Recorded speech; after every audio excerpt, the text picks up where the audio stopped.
Hello, hello, hello! It's FDV's vladerag here once again to show you a match. What we're going to be seeing today is SKD versus the. Now, SKD is just off his victory against Follower, and the is just off his loss against Follower. So I would honestly say this match favors SKD quite heavily. This will be Akilon Wastes, and we will have the as our purple Terran, and SKD as our orange Zerg. Again, the reason these three qualifier matches are on Akilon Wastes is because Follower and the are both starters.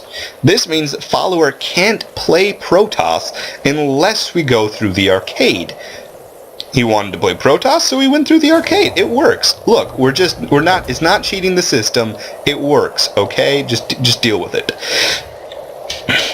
Anyway, it'll be interesting to see how these go on. We're seeing a very early spawning pool. That's probably a 10 pool. That's a quite aggressive build out of SKD, and we are not walled off. This pylon, yes, because Terrans now use pylons. Crystal energy, look it up, it's amazing. This supply depot here could help form a wall off, but we're missing a building here and a building here. Without a wall off, any early lings are going to be very dangerous. I'm getting the feeling we might be seeing a bunker wall off here. I'm gonna go ahead and say again, there's a lot of things I don't like. I mean, my strategy, I am just a Gold League Protoss. So, I mean, hey, what do I know, right? Not much. But I am going to say that when you theory craft, a bunker wall off is not the best. Because lings can, I mean, there's not much area, but they can hit the bunker. No, 3 supply depots. Anyways, if a bunker is behind it, Zerg, aside from Hydralisks, have nothing greater than range 4. So until layer tech, they're not going to have anything that can hit a bunker here. Well, I mean, you can move a roach here, but, I mean, if you've got lings filling this, most of the roaches are going to be back here, unable to hit this. Anyways, we do have a gas steal. You may have noticed in the previous game, SKD did go for 2 refineries pretty early on. This is going to delay that substantially, and it's delaying mining time.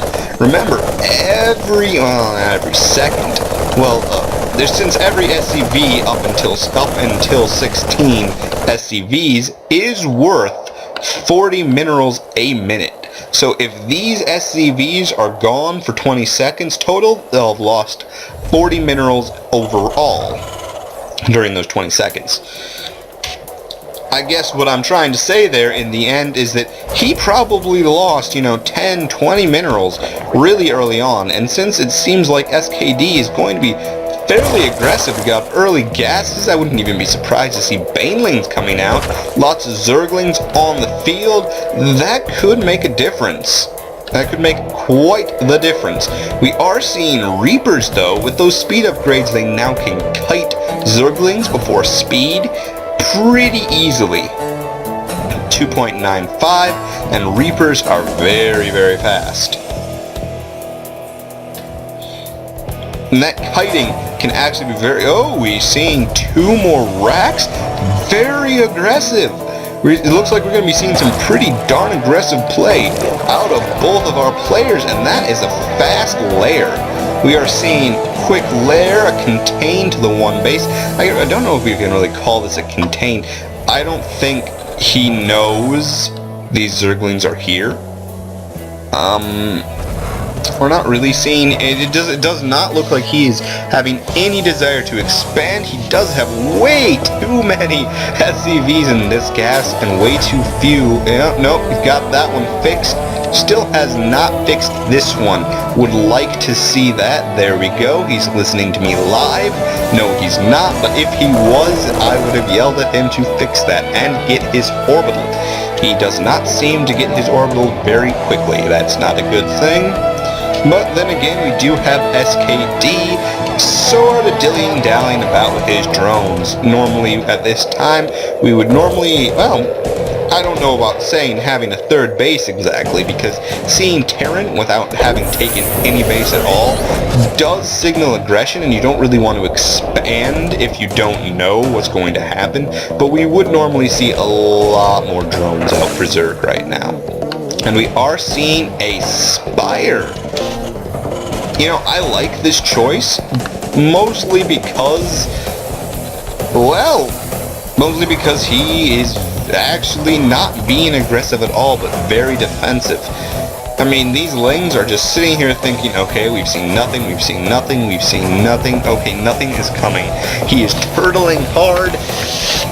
We're just going to go for a Spire, we're going to harass him, we're going to make sure he can't expand to here or get any medevacs out, do some drop all-ins. I honestly feel like the was scared from his last match. I mean, it's sort of a metagame thing that SKD could have done.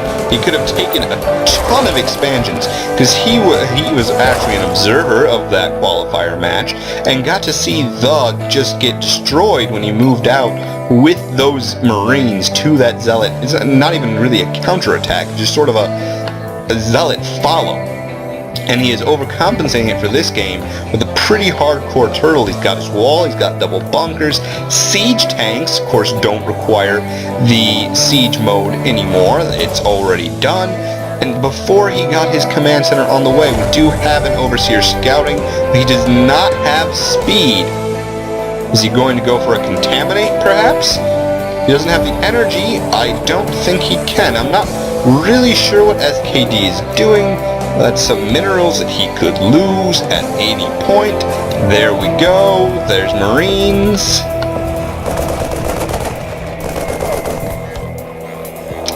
And no orbital. No orbital at all.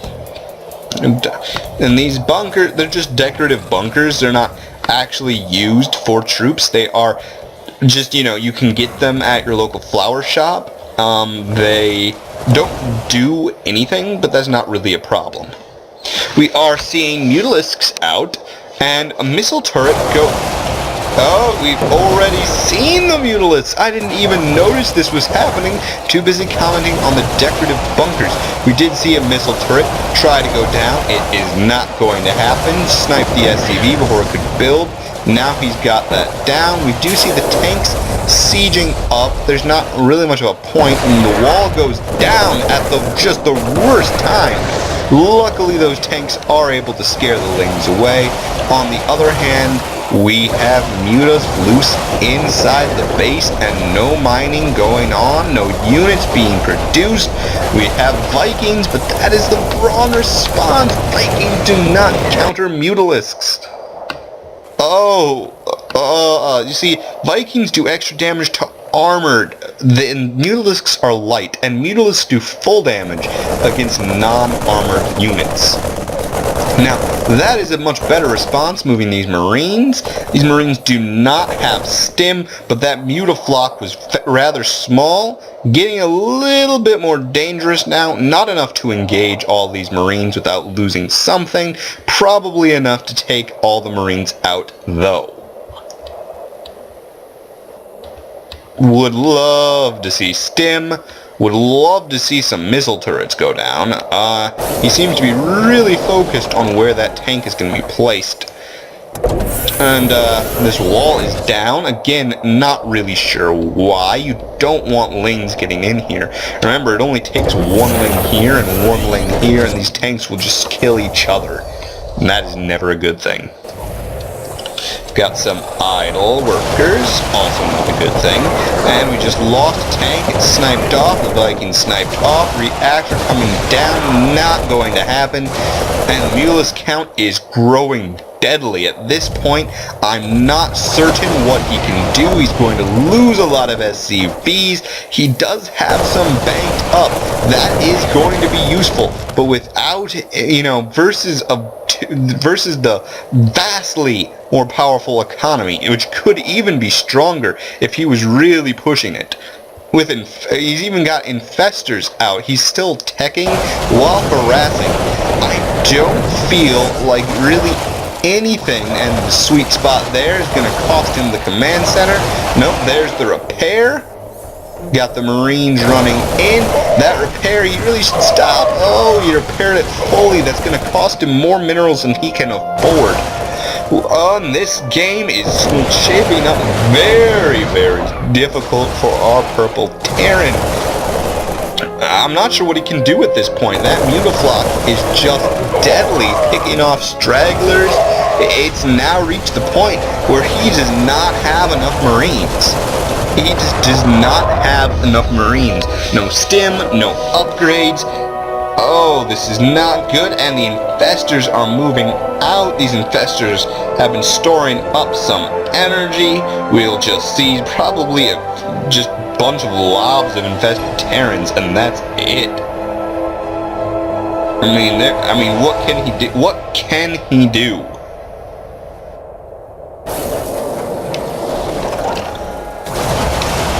Yeah, it's just... Oh, and those SCVs are going to get picked off.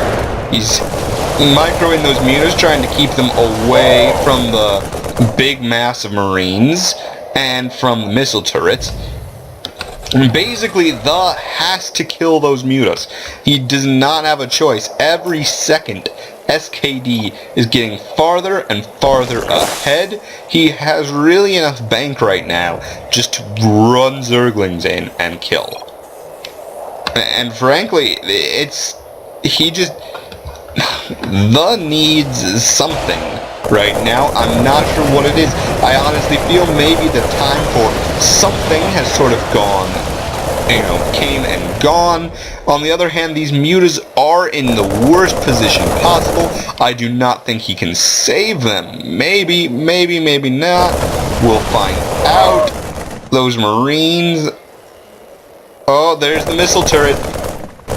And they're on hold. The mutas are on hold position. He's going to lose these mutas one by one from that single Marine. Oh, yep, there it goes. Every muta that goes there is going to die. And those mutas, no, those mutas are fine. They are going to stay there until that missile turret finishes. Then they're all going to die probably. Yep, there we go. 1, 2... Nope. Those are the very lucky Pyramid Mutas. They stay in formation and hover there, distracting everyone. They cannot be killed by any means. They're just... That's just the Muta sweet spot. Just the Muta sweet spot. On the other hand, yep, there it is. There is the infested Terran Doomsday. You'll see the changeling that was used to spot coming back down. I'm actually amazed that he survived that. I thought for sure that there would be enough infested Terrans just to overwhelm everything. We do see that the mutas have now escaped and are coming around. Now, the siege tank might actually, you'll see that in production, might actually work against him at this point. Oops, clicked on that. The siege tank probably will work against him just because infested Terrans, when lobbed in, do tend to... Oh, no wonder the production tab isn't working. We had followers still up. Well, silly me. Tricks are for kids, right? But here's the thing. The siege tank, when those infested Terran balls are lobbed in, it will actually hurt everything here. One infested Terran right there. Boom! Siege tank shot. We do see some swarm hosts out. Those are going to be quite useful. The siege tank will be able to deal with them very nicely, but I don't know if there are enough tanks out even now to really deal with this problem. He is going to try and spot using single Marines. That is not a bad idea. He could place a tank here-ish. I think that could hit probably these swarm hosts, but he does not have an orbital. He does not have a starport. He does not have anything to detect. These are absolutely impervious. The only way, excuse me, that he can kill them is by suiciding his own units atop them with the splash damage from the siege tank. And in the meantime, we're going to see SKD has expanded to every single base on the map except the natural, third, and fourth of the. I'm going to say, you know, I was saying before he didn't really drone enough, didn't expand enough. He's really changed. He decided to go the opposite way and basically just mine the map out and, you know, destroy his opponent with a flood of units. I really like that idea, frankly. I sort of feel that that's actually a very ZvT thing to do.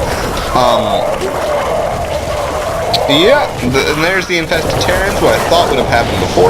Honestly, not sure how this didn't work the first time. You would have thought it would have been enough, but there is not much that can be done at this point. Infested Terrans are very good. I mean, they're very, very good. They're like Marines. Oh gosh, why'd you engage that? Why'd you engage that, SCVs? Oh. But anyways, infested Terrans are like Marines, like super Marines. It's hard to even say how good they are, because look at that. These things have no upgrades at all, and still do 8 damage. They literally do more damage. I'm not sure. Infested Gauss Rifle, because it shoots special infested bullets, perhaps? No idea. They actually do more damage than the Marines. And Marines DPS, as everybody knows, is crazy.